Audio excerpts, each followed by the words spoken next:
Okay, so good morning, everybody. My name is Cheryl Blackman. I'm the Director of Museums and Heritage Services here at the Toronto History Museums, and it's my pleasure to welcome you to Museum Funding as Critical Practice. I would like to, before I get started, just quickly offer a land acknowledgement. I want to acknowledge that the land that I am sitting on is a traditional territory of many nations, including the Mississaugas of the Credit, the Anishinaabe, the Chippewa, the Haudenosaunee, and the Wendat peoples, and is now home to many diverse First Nations, Inuit, and Métis peoples. I want to also acknowledge that Toronto is covered by Treaty 13 with the Mississaugas of the Credit. At the City of Toronto, we also do an African ancestral acknowledgement. So I want to acknowledge that the City of Toronto acknowledges all treaty peoples, including those who came here as settlers, as migrants either in this generation or in generations past. And those of us who came here involuntarily, particularly those brought to these lands as a result of the transatlantic slave trade and slavery. We pay tribute to those ancestors of African origin and descent. And I offer ashe at the end of that. So I want to give you a little bit of an outline of how everything is going to go today on the Zoom platform. You should be able to see the slides and to see and hear the panelists speak. If you would like to send a question to the panelists, simply type your message into the Q&A box that you can access at the bottom of your screen. If you would like to say hello to your colleagues on the call, you can chat with them using the chat feature, which you can also access at the bottom of your screen. You can turn on the automated closed caption by clicking on the CC icon at the bottom of your screen. OMA staff will be monitoring the chat and can help with any technical questions you may have. At this point, it is my pleasure to introduce Dr. Camille-Mary Sharp. She is a faculty fellow in New York University's program in museum studies. She researches sponsorship and environmental sustainability in museums and teaches museum history and activism. It is also my pleasure to introduce Dr. Samantha Summers. She is the manager of individual giving for the Toronto International Film Festival, where she manages the grassroots and intermediate giving portfolios. Prior to TIFF, Samantha worked in a fundraising capacity for small museums and heritage sites and in communications. For more information on our panelists, visit the speaker section of the conference portal. At this point, I would like to invite Camille-Mary Sharp and Samantha Summers to begin their presentation. Good morning. Thank you so much, Cheryl. I'll just set up my screen share here. Can everybody hear me okay? Yes. Great, okay. And can everyone see that okay? Yes, on my end. Okay, great. All right. Hi, everyone. Welcome to our presentation, Museum Funding as Critical Practice. Thank you so much for joining us. We'll get started talking to you for a bit, for about 40 minutes, and then we'll open it up to any questions and discussion. So like Cheryl mentioned, my name is Camille-Mary. I use she, her pronouns, and I teach in the Museum Studies program at NYU. And I'm actually calling in today from Toronto Treaty 13 because NYU is on the American Thanksgiving break right now. So I came home. And I'm Samantha Summers, also she, her pronouns. Not a doctor yet, but maybe one day. Manager of individual giving at TIFF, as Cheryl said, and I'm also calling from Toronto, Treaty Lands and Territory of Mississaugas of the Credit, and the traditional territory of the Anishinaabe, the Wendat, and the Haudenosaunee. Thank you all for coming. Yes, thank you. So we're here to talk to you about museum funding. We don't think that funding gets talked about enough in the museum field, neither in professional gatherings or in scholarship. So we like to see funding as a critical, fundamental practice of museums. The implication of finance is right there in the term that defines museums as not-for-profit institutions. So we think that funding should be practiced as such, as a fundamental practice that warrants discussion and critique and reform, perhaps along the same lines that other practices in museums like collections, exhibitions, or programming are increasingly being approached and reformed through a critical lens, whether that's one that's informed by decolonization, accessibility, or social justice, for example. But first things first, what is funding and what forms does it take in the museum? So all of us here who work in the field, we all know, but we all interact with funding in some way, and it can take so many forms. So things like donations, that philanthropic giving that's tax deductible, grants coming from often government or private funding bodies, sponsorship and corporate partnerships. That's of course a very big one for a lot of us, with corporations getting their names on things or getting access to our audiences in exchange for financial support, membership, which so many of our institutions have, and then earn revenue through things like ticket sales and our gift shops. So all of these are important to this conversation, but just so we're all on the same track, today we're really going to be focusing on those sponsorship and corporate partnerships and donations.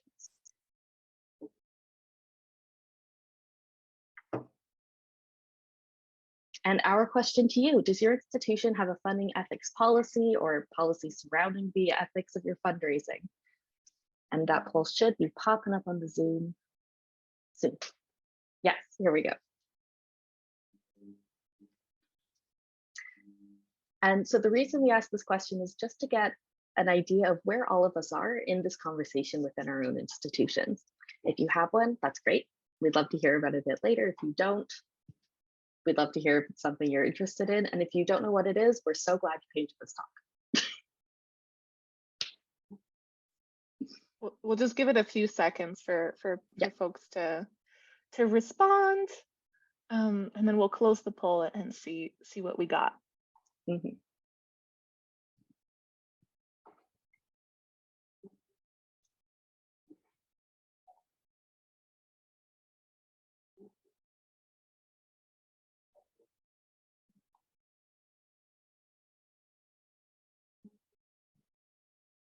Okay, so I'm not too surprised. It looks like 56% of folks here, their institutions don't have a policy surrounding this.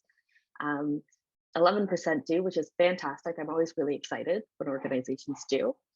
And for the don't knows and the what is, that's totals to 33%. And that's also sort of in line with what I expected. People, sometimes these policies get made, sort of hidden away and forgotten. And sometimes these conversations either aren't happening at all or are happening in ways that don't lead to policy production, and you end up with, well, what even is this? So thank you, everyone. Camille, I don't know if you want to comment on this as well. Oh no, thanks for participating in that way. And for those of you who don't know what a funding ethics policy, don't worry, we'll ease into what that is and specifically why it's important for your institution to develop and implement one. But before we do that, we want to tell you a little bit about our respective paths, how we came to research or practice funding, so that you know where we're coming from when we talk about funding issues. So we actually both came to the topic of museum funding from our museum studies degrees. Samantha has written about the wave of controversy and ensuing divestment surrounding specific donors to museums like the Sacklers, for her MMST thesis, divestment in times of change, the loss of major donors in art galleries. And I recently finished my PhD thesis on oil sponsorship in Canadian museums, which is available online. So I'm happy to share the link in the chat at the end if anyone's interested. And if you would like to also read Samantha's thesis, feel free to email her and she'll be happy to send it to you. We'll share our emails at the end here. And of course, since doing this research, we've both given several talks and presentations about museum funding from various angles to different professional and scholarly groups. And Samantha will speak a bit to her practical experience as well. Yeah, so I've had the opportunity to bridge my research and practice in my work. So I've worked with Toronto's first post office, the Railway Museum of Eastern Ontario, and now the Toronto International Film Festival. And I also serve on 2 film festival boards. Those are Breakthroughs Film Festival and Future Film Showcase. And my focus in that volunteering is, again, fundraising policy and just making ethical, smart decisions, the right decisions for these organizations. Great. So what we'd like to share now are some of the perspectives gained from the research side of it all. And some of these may be really obvious, but we think it's important to still highlight them and talk about them, since one of the primary motivations of doing this work is simply to try to fill the gap in museum conversations about funding. So first, the elephant in the room. As most of you likely know, the financial partnerships of museums are under increasing scrutiny from the public, from artists and activists, and also from cultural workers. So a couple of recent examples that you might be familiar with from the news might be the Science Museum in London in the summer of 2021 was heavily protested for its sponsorship by Shell, specifically for an exhibition on climate change, which was kind of interesting. And there's been a little bit less resistance, I would say, to sponsors to museums in Canada, less so than Europe, but there are still there's still some examples. You may recall in 2017, the Canadian Museum of History, one of our conference partners here that I saw, opened their brand new Canadian History Hall, big history exhibition that was funded in part by the Canadian Association of Petroleum Producers. And they got a little bit of resistance there too during that opening months. But it is important to know that these critiques are not new. So the image that you see on your screen here shows artists designing signs to go protest the AGO in 1976 for an exhibition titled Changing Visions, the Canadian Landscape, that was on at the AGO and was sponsored by Reed Paper. And so Reed Paper was a subsidiary of Dryden Chemical, which had been dumping mercury and other untreated waste into the English Wabigoon River in northwestern Ontario during the 60s. And so these artists demonstrated outside the AGO in 1976, and some of them also asked to have their works removed from the exhibition. And so this example is sourced from the book Tear Gas Epiphanies by Kirsty Robertson, which I highly recommend if you're interested in reading a history of museum protests in Canada. So despite this kind of enduring visibility of funding issues in our sector, there is little critical engagement with funding in museum studies literature. And there are perhaps a few logical explanations for this gap. First, fundraising in the not-for-profit sector maybe tends to sometimes be its own discipline that kind of expands beyond just museums, so fundraising as a field. Also, museums, as we all know, are severely underfunded by governments and are always in need of funding. So, maybe there's this idea that we can't afford to be picky. And so we feel maybe a little bit helpless and we're not talking about these issues or writing about them as much.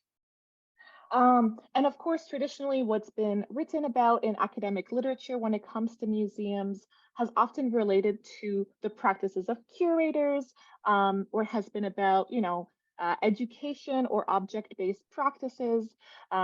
But that has started to change a little bit, which is great to see. And Samantha and I hope that our work on funding can maybe fit within this emerging focus on all sorts of work that happens in museums.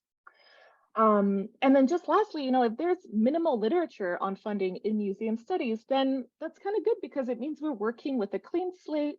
Perhaps it means that there are no wrong answers or wrong directions in which to take this research and in which to take these conversations, and that hopefully just by beginning to write about funding or opening a dialogue, that is productive in some way.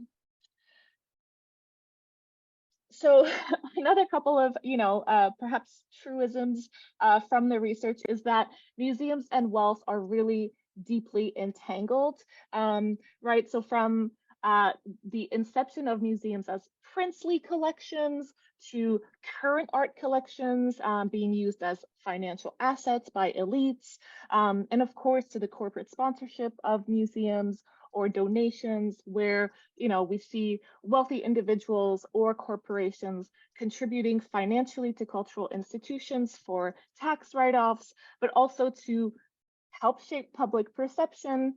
Right, there's this great quote from the character Bert Cooper in Mad Men where he says, philanthropy is the gateway to power. So perhaps a truism, but I think it's still important to highlight this to emphasize that there are material consequences to museums providing visibility and access, and sometimes even information to those that help to finance us. The other thing that I want to say here is that corporations do participate in nonprofit spaces to enable their social license. And what does that mean? That basically means public approval of one's operations or existence or ongoing accumulation of wealth, however you see it. And we see this a lot in Canada, specifically with oil sponsorship. And that's, an example that I return to a lot because that's my area of expertise.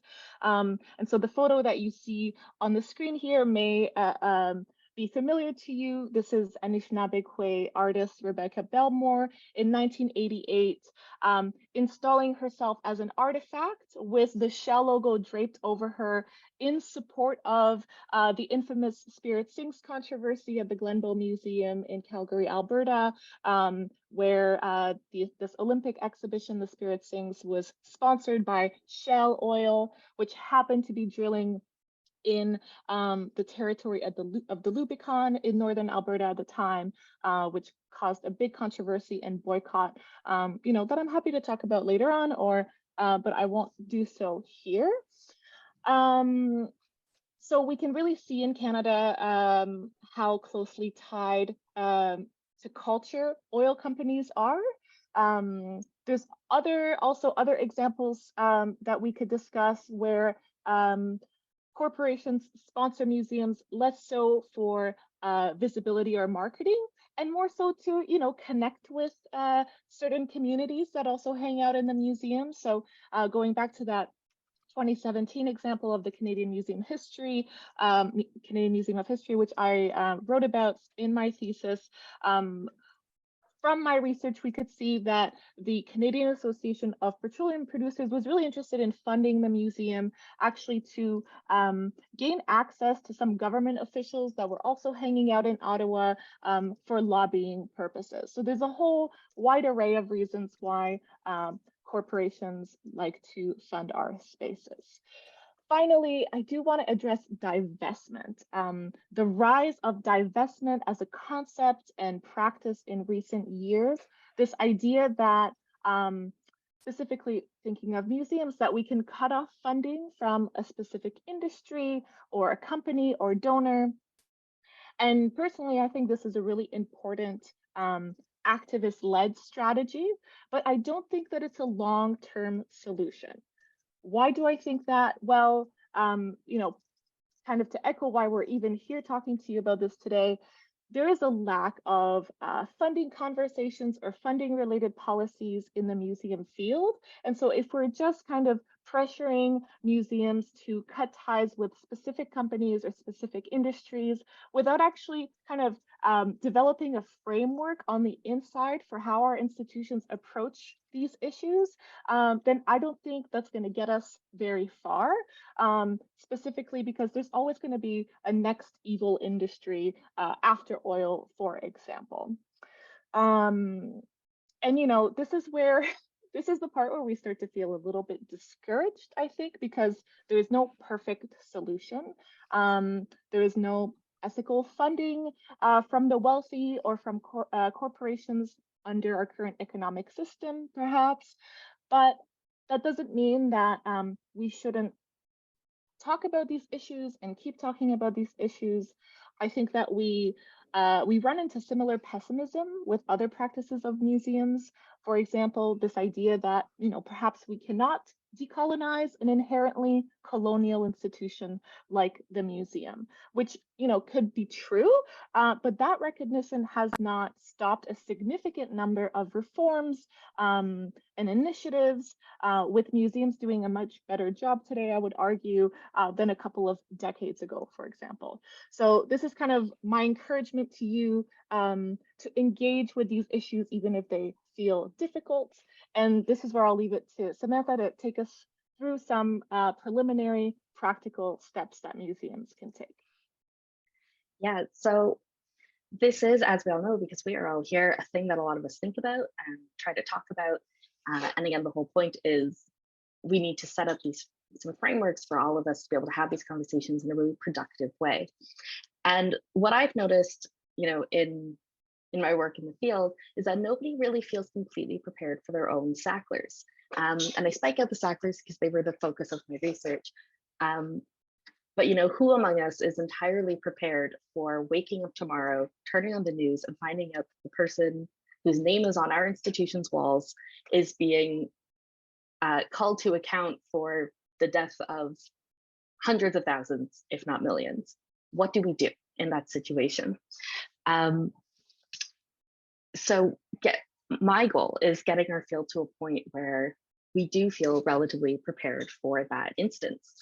And I know professionals are having these conversations. It's just that lack of framework that makes it difficult to take our concerns and our thoughts and turn them into concrete action in the institutions where we work.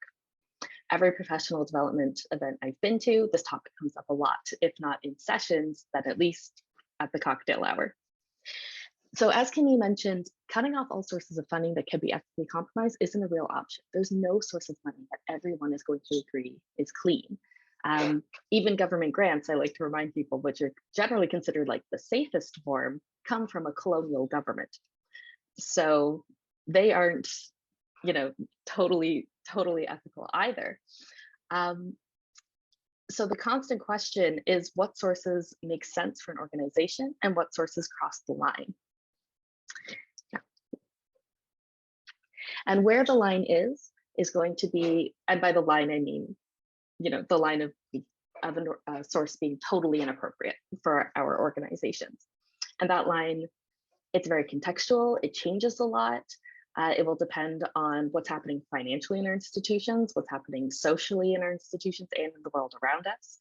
Though some organizations may have very hard lines. So Greenpeace is a great example of this. They do not accept sponsorship or funding from oil companies.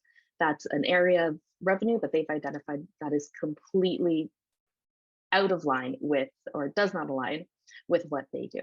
So it's worth having conversations internally to say, what is that hard line? What do we absolutely not want to be affiliated with? But otherwise, having a bit of grace with ourselves as we figure out where the line is as it moves in particular is helpful and also very necessary, just as humans who work in this field.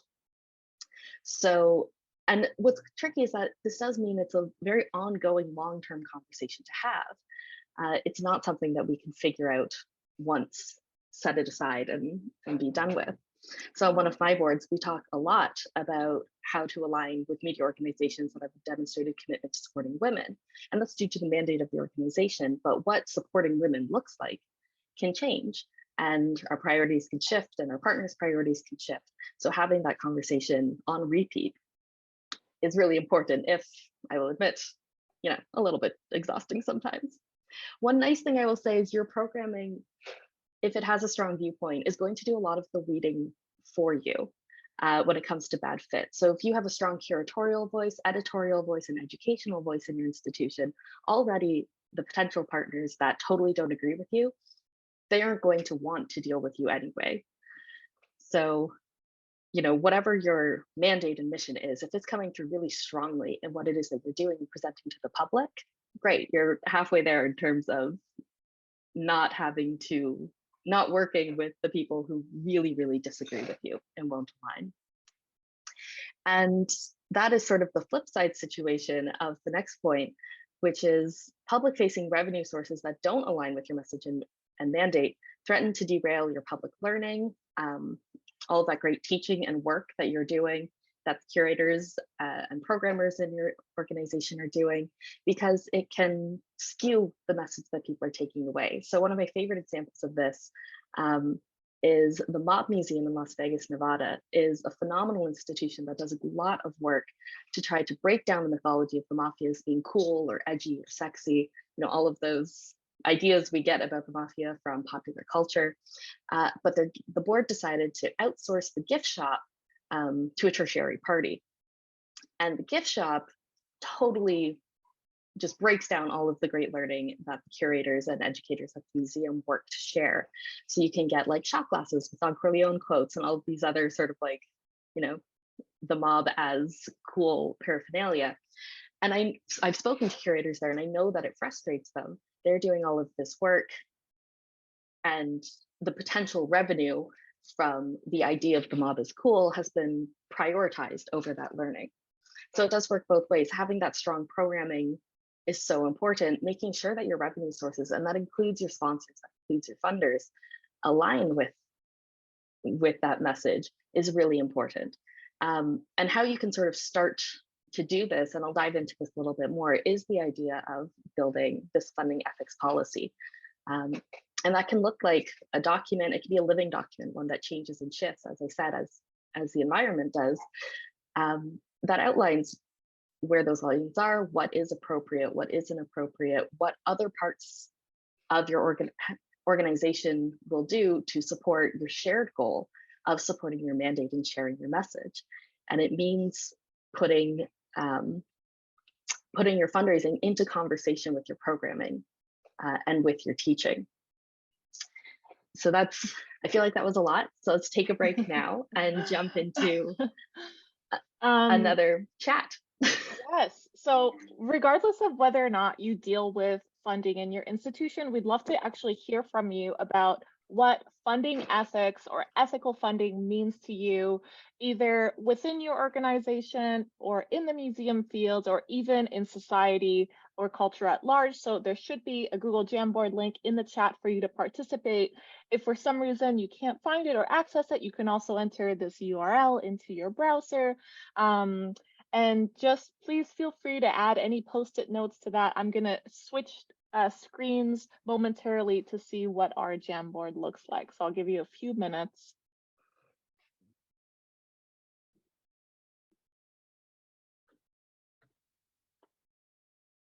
And here we go. Okay, we'll give it a few minutes for folks to, if somebody could confirm that they can actually edit this thing, that'd be great, because I'm not seeing any post-its yet. Maybe we are having some access issues, but basically you just click the little post-it. Oh, there you go. You click the little post-it icon here on the left, and you can pick a color and just add anonymously anything that you think of when you think of ethical funding or funding ethics. Even if you don't actually deal with funding in your organization, general thoughts are okay as well. So we'll give it a few more minutes. Funding that I'm not ashamed of. That's great. And I know this is kind of a big and scary question. This is anonymous. Say whatever you want.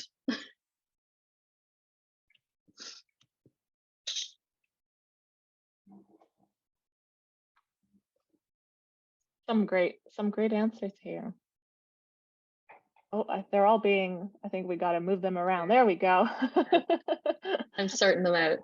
Okay. Okay, so resistant to opportunism, knowing how and why to turn down funding and be prepared to do it.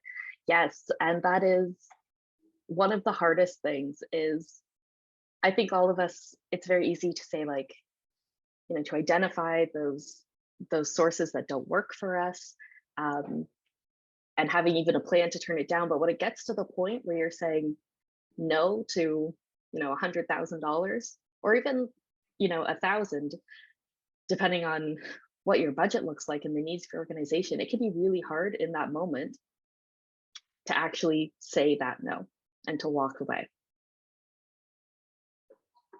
Oh, great. We got a fossil fuel conversation. Camille's people are here. Aligning with the mission and vision, absolutely. Transparency, that is for both Camille and I, something that we focus on so much. And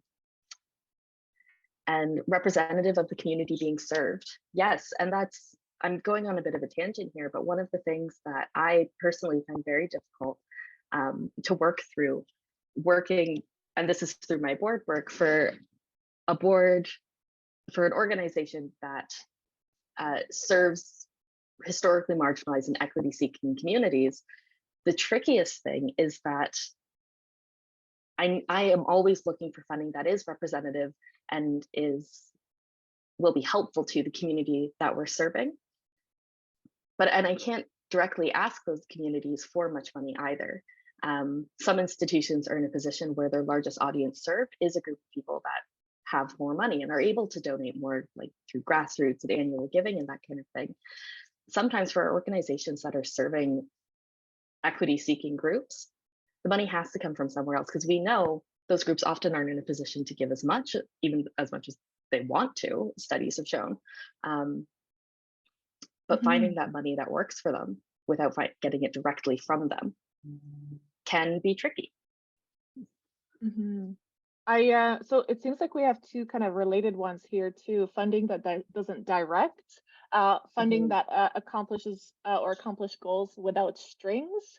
So kind of related points, which I think you can actually speak to. Yes, you can speak to those through your funding ethics policy. And so we'll close this up shortly, but I also like this comment: difficult to have ethical funding without a larger institutional ethics, which kind of speaks to Samantha's point about making sure that your funding policy is not siloed or disconnected from your broader institutional plan, your approach to programming and education. And so making sure, again, through possibly a funding ethics policy, that your message aligns from your public facing projects to also your kind of behind the scenes operational aspects of your institution.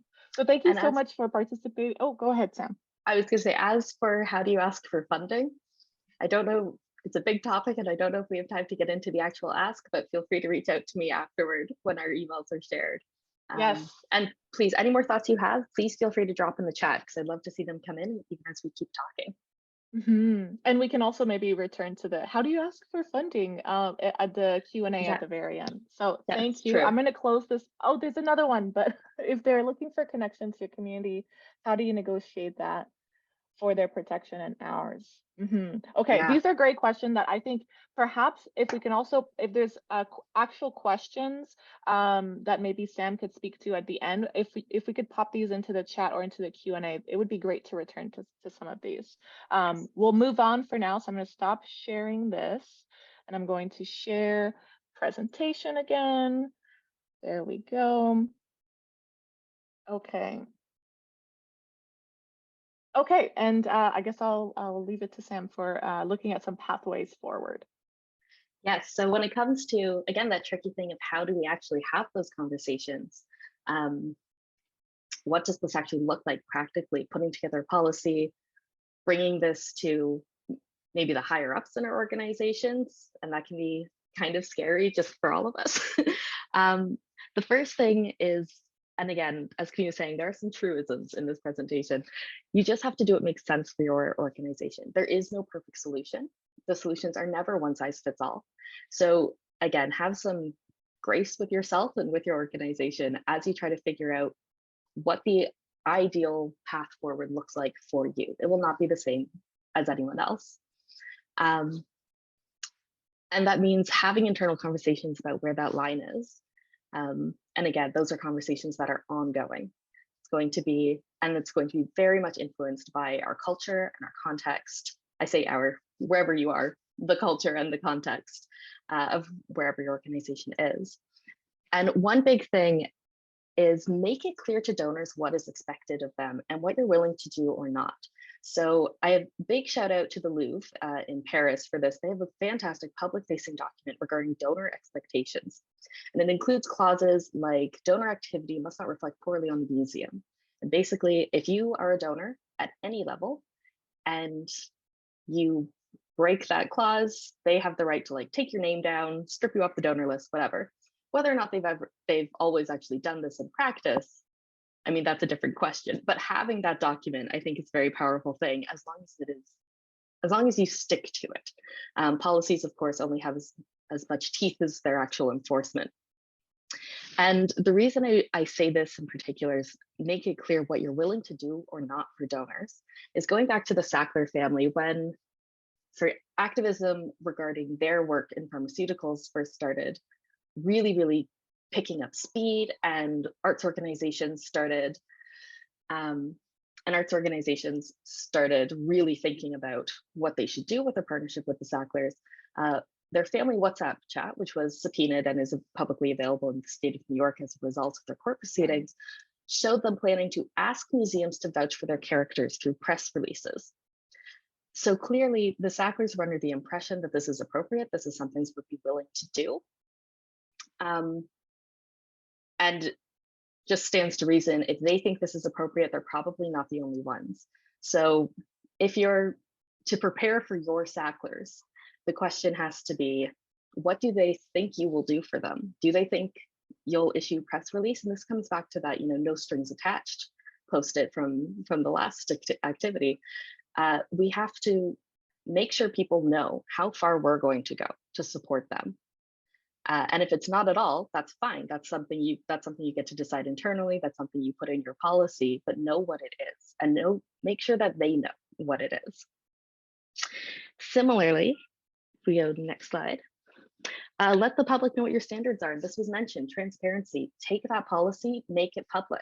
As changes are made, the National Portrait Gallery in the UK is a great example of this.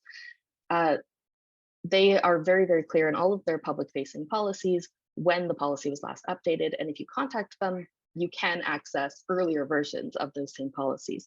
So they're making sure that their public knows where they stand now and where they stand 10 years ago, 20 years ago.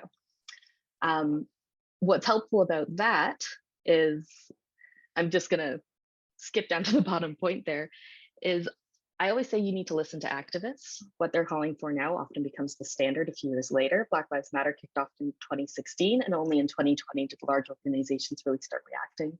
Me Too began in 2006.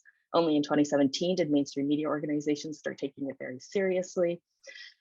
As soon as these movements start, that's really the time to start thinking, okay, what does this look like for us? What does this mean for us? If this is the way the wind is going, how do we adapt? So you can be ready to adapt before that critical moment is hit. But what's great about making sure that your policies, especially your older policies, are available, is when people say to you things like, hey, your policy right now says you won't work with X, but why is their name still on your wall? That's your opportunity to say, 50 years ago when we made that agreement, this was our policy. Our policy didn't change till this time. The agreement is locked under that. We're sorry about XYZ. That constant transparency really does help you and helps give people context for your organization's actions. And finally, this is a very messy conversation just by its very nature, but it's one that has to happen across the field, not just behind closed doors. It's a tricky one because we do rely on sponsors and donors and government and so many sources for our revenue that we don't necessarily want to, poke at too much. But what inevitably happens is if we don't have those tough conversations, is the major protests, is outrage, is activists staging die-ins in your organization. And thus here we are at this conference. Thank you, Samantha. So these are kind of, pathways forward for you and for your organization. But what is next for us, for Samantha and I? We are here to kind of try to begin, we're working on this collaborative research to maybe develop a framework for funding ethics that we're going to write about. So the next steps for our collaborative research that we have started to tell you about a little bit are, gaining perspectives from professionals in the field. So hearing from you and having conversations with you like we're about to have, hopefully. Also, bridging practice and scholarship, making sure that our research is accessible to practitioners. So for example, through these kinds of conference formats and discussions, but also by making sure that if we do publish anything that comes out of this collaboration, that it would be for or through an open access journal, for example, that anybody could read and have access to. We are also continuing to work on this project by implementing any feedback that we might get from you today or through emails. And we also want to conduct interviews with people who deal with funding in the museum field. I am working on a research ethics approval from my institution. So that is in progress, but hopefully we'll get that soon and we'll be able to start interviewing. And then finally developing potentially an article and submitting it for publication. So we're kind of wrapping up here and we would love to open it up to a discussion. We do have a couple of questions to you or prompts that can, maybe orient our discussion here. Of course, we're happy to diverge from any of these and just open up the conversation. These are just to give you a little bit of inspiration if anybody was feeling shy in the chat. So firstly, what would you like to see in funding related discussions in the museum field? Was there anything that was kind of missing from our presentation? I know we went through things super fast, but feel free to let us know if there's anything that you would really like to see in a framework that we're currently working on researching and writing up. Secondly, we'd love to hear what is your institution's plan for, protecting the museum's reputation if a donor becomes protested or is publicly called out for being maybe a little problematic, or if your museum's integrity is called into question. Do you have a plan? What is it? And if not, that's fine too. And then finally, we'd love to just hear, where is the line for you personally? So kind of going back to our little Jamboard exercise there, where is the line for your organization when it comes to what kind of funding you would accept or would not accept? So, and I'll return to this slide in a second, but we just want to say thank you so much for sticking with us and listening this morning, kind of midday now, I guess.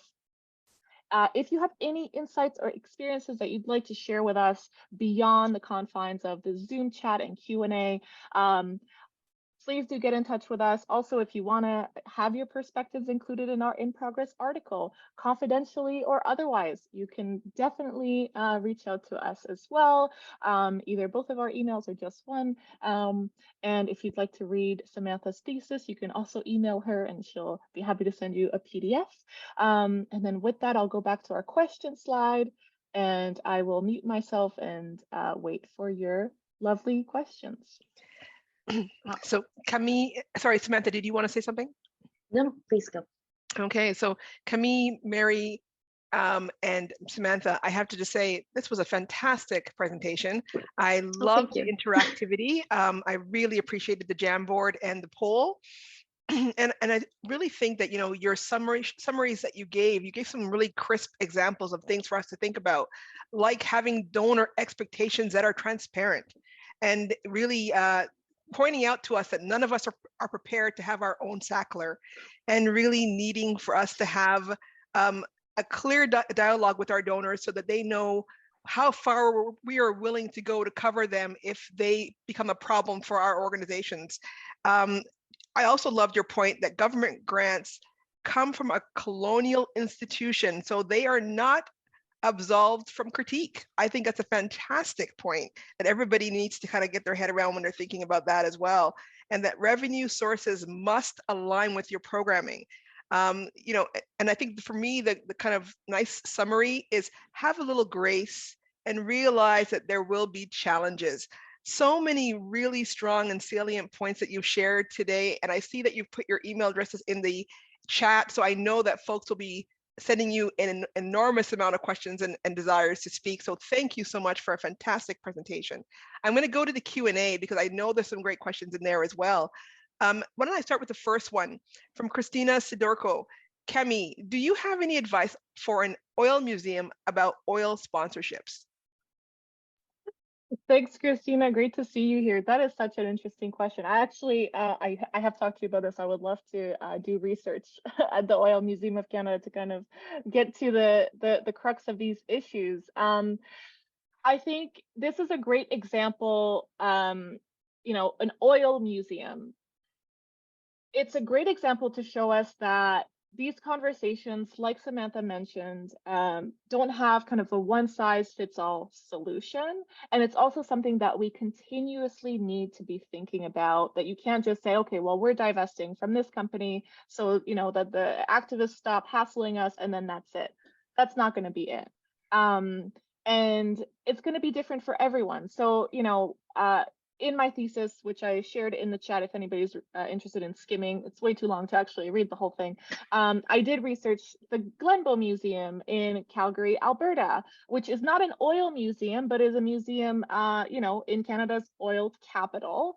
And I interviewed people there, and it was very clear that if that museum, suddenly said, well, we're divesting from oil sponsors, it would simply have to close, because so much of Calgary's wealth and donors got their wealth from the oil industry.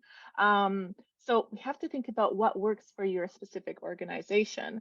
Another example is that, that museum, the Glenbow Museum, and perhaps this is an interesting parallel with the Oil Museum of Canada, was very much founded upon oil wealth. So the founder of the museum got his wealth, from striking oil earlier in the 20th century, became a millionaire, and that's when he started to amass this collection of Canadian and Indigenous art, and then that turned into opening the Glenbow. So we really have to think about, how deeply entrenched certain dynamics, certain industries are in our institutions.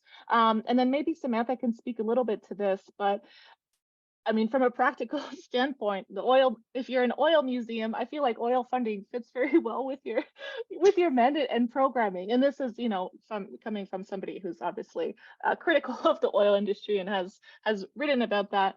But yeah, I don't know if that answered your question, Christina. Maybe Samantha has something to add. I guess the only thing I would add is, because I agree, oil companies are going to want to sponsor your museum. And some of the companies that you might be interested in might be hesitant to. I'm thinking if you're looking for like green energy, they're probably just less likely to come to the table. And you do kind of have to work with who's willing to work with you at a certain point.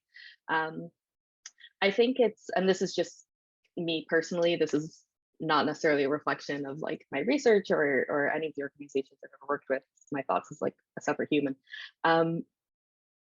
I do think there's something to be said for working with organizations and with companies that have problematic pasts, as long as there is, and in the instance where there is a demonstrated effort to somehow do better and to repair damages.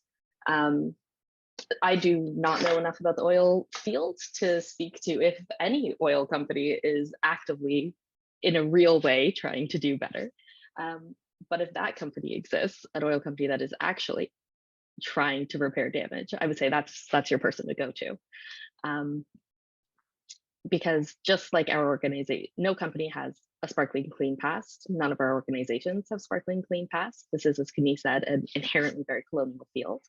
And that doesn't necessarily, and that if we think that doesn't mean we should be destroyed, then it stands to reason neither do our partners and our sponsors, as long as they're also trying to do better in active and tangible ways. That might be a slightly idealized answer. No, I think that's a great answer. And I'm going to actually build on that with Joe Corrigan's question. What was ethical 10 to 20 years ago may not be now. How do you justify breaking ties with a long-term corporate donor who has contributed substantial funds over a long period of time? That's a tough one. And I will say an extra tough thing about that is these corporations aren't faceless. Like we do, when you work in our organizations and you work in fundraising, you do just like get to know the people in the corporations that are making decisions and become friends and build relationships. So corporate funding is a very personal thing. And a 20-year relationship, I pulled 20 years out of the air, but a long-term relationship is a deeply personal thing. So they are hard to break on a number of levels. I would, again, go back to is it a question of what they have done or what they are doing? And again, where is there room for humanity and acknowledging their room for their attempts to improve? There's also, though, I mean, your relationship, any organization that has been supporting a museum for such a long time, they're invested also. So like there is leverage, and you do have power to bring to the table to say things like, you know, we've really changed the people we serve have really changed. This is sort of where we're at ethically. This is where you don't align. Do you have plans to do better? Do you have plans to move forward on this? Because for us, this is becoming a deal breaker. And a really good example, like if you want to look for practical, how have organizations done this? You can look back to when tobacco became a big issue in our industry. Tobacco used to support tons of museums and arts organizations, and tobacco money was everywhere. So these conversations of, hey, we need to distance ourselves, thanks for your support, but have already happened. They've often already happened in our institutions. So, you know, look to that historic record in your area of how museums backed away from that relationship. Because if your partner isn't able or willing to make changes, those conversations can be an instructional place to start on how to approach breaking that off. And I know you have a related question, which is, do donors have any legal recourse if you cut ties with them? Not if your agreement with them is, basically if it's written well, no. In your contract, you can say that, you know, your name will go up in exchange for X amount of dollars, your name goes on our wall for 10 years.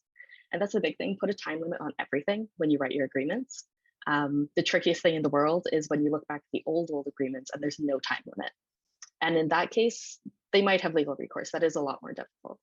But as you're writing them now, you can save yourself the headache in the future by putting time limits on every donation and the recognition for every donation.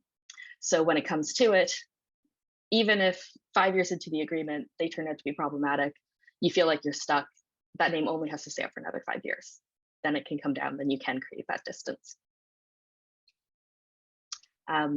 It's also great if you do have that public facing document of, you know, here's what we expect of you. If that is built into the contract as well, that if they break any of those clauses, you're allowed to do X, Y, Z, and you have to lay out exactly what it is that you do upon the breaking of that document. That also protects you. So, you know, if you, I'm trying to come up with something ridiculous. So if it turns out that your company kills puppies, we are going to take your name off the wall, and then 3 years into a 10-year agreement, they start killing puppies. Great, they've broken your contract. You're allowed to take their name down. I hope that was helpful. No, that's great. So we have a question. I want to leave this big question about asking for funding to the last question, because I think it's a very big question, but I want to skip to the anonymous attendee question, which is, it would be amazing to be able to find out what funders are problematic before they get called out publicly. Is there a tool or a good way to do that if you don't want to go basically off on your own down this deep dive? Yes, I mean, there's no like one tool. I would love for there to be like a Google for the Earth's problems that just sort of like tells you what every company is doing that's even slightly bad. The first one I would say is do pay attention to whatever protests are happening in your area. Even if it feels like something that doesn't impact you, just having your thumb on the general pulse of activism is really helpful, because that'll tell you what industries are being called into question. So if you find out in your area, there's been protests about logging, you can just be like, okay, we have one of our sponsors does practice in logging, practice in paper, anything like that. At least you can sort of start to predict where issues might arise. Bearing in mind that unless you're a super large organization, it is unlikely that you directly will get protested. So it's not like there's going to be a protest one day about logging and the next day your institution will have like been spray painted. It's more just keeping on top of where the conversation is happening, so you can chart out where you want to go with it and what you want your placement to be. The other thing I would say is, with your corporate sponsors, take a look at their annual reports. Just take a skim, because they're always going to be, of course, written in language that is glowing and really positive. But if you can kind of cut through that, it does give you a good idea. It gives you an idea of what their operations are. So you could have absolutely no idea that like this mining company that sponsors you is potentially caught up in human rights abuses.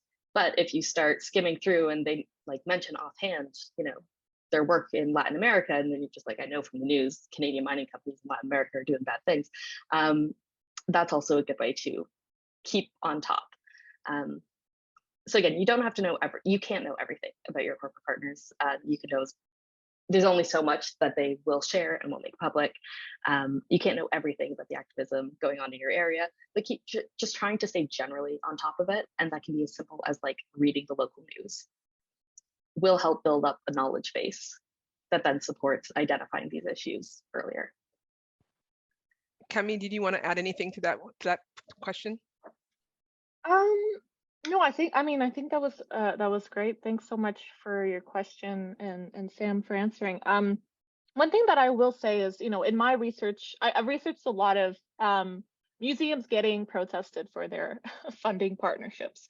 I have almost never found like a small museum getting protested for such partnerships. So if you are in a smaller organization, maybe don't worry so much about that. In terms of larger or more medium to large sized organizations, a lot of the time, at least from my personal experience, and I've been on the other end of this as an activist, people will reach out to you sometimes to let you know. So this past summer, I co-led a counter tour of the Mineral Gallery at the ROM to, kind of talk about or raise awareness around the ROM's connections to really harmful mining companies. And it wasn't like disruptive activism that we're kind of seeing in the news now. We actually did a tour of some of the objects and offered critical interpretations of these objects from the group of researchers that we are that did this, and we did invite members of the ROM to join the tour, like in an email, in a very polite email. So I think if you're in a larger institutions, if these things come up, there is a chance that actually activists are interested in maybe starting this dialogue with you, or inviting you to see their perspective. So it's also about maybe fostering that relationship with researchers that might be critical of your institution. And interestingly, nobody from the ROM came to our tour. So it's just, I think smaller institutions, you're probably okay. Larger institutions, there's a chance that you actually may not have to research this yourself, and that researchers will get in touch with you to let you know, hey, this is kind of weird. Can we come in and maybe do an intervention here, or something like that? At least that's what I've had experience with, and so I thought I'd just share that little insight there. That's fantastic. So in the last 1 minute, there's no way that you can cover this fully, but how do you ask for funding? The really unsatisfying answer is you just ask. And like anyone who wants to have that conversation more in depth can definitely, of course, reach out to us. But most places are just waiting to be asked. And we're socialized to not talk about money and not ask about money. It can be tough to override that. But reaching out with the email that like, hey, we're this institution, we do this, we think we align with you in these ways, I'd love to have a conversation. It's, 99 out of 100 people are going to respond well to that and are open to starting that dialogue. So don't be shy, get out there. People know you're a museum, they know you need money, just ask. No one's going to shout at you. It's going to be okay. Camille, did you want to add anything before we wrap up? No, just thank you so much for engaging with us and participating and sending us your wonderful questions. And we hope to hear from you via email if you have anything else. And thank So, you so much, Cheryl, for chairing and moderating everything Yes. for us. so Camille-Mary Sharp and Samantha Summers, this has been a fantastic, fantastic session. I've taken away so much, and I know our audience has as well. So thank you both for creating this great presentation, for delivering it, and for being open to continue the conversation with OMA members. It is going to be, I know I'll be following up because there's a lot here to talk about. So thank you so much for everything you've done. And for the folks who are online listening to this session, please note that we have a 45-minute lunch break from 12:30 to 1:15, which ends sharp at 1:15. After that, you will have the ability to join 2 sessions. One of them is called Disability Inclusion in Cultural Institutions During the Pandemic, or a Roadmap for Digital Transformation of Ontario Museums. Please visit the conference portal to learn more about the sessions, and we'll see you back at 1:15. Thank you so much, and have a great rest of the conference. Bye for now.